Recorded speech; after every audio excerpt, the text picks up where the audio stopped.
Here we have a 1993 Four Winds 23-foot bow rider.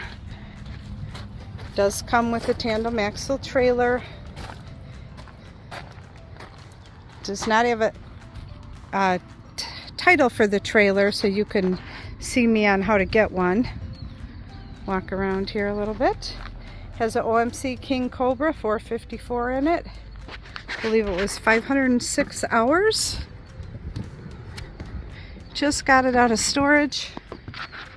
Cover, it's got the double biminis. Seats are in really good condition.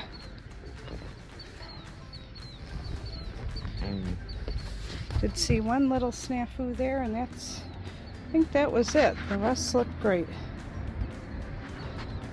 Tilt steering, compass, VHF radio, stereo, rated for 10 passengers. Does have a filler cushion for the bow here, and an anchor.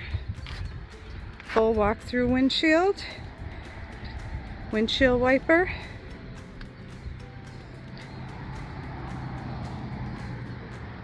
Check this one out at SkipperBud's.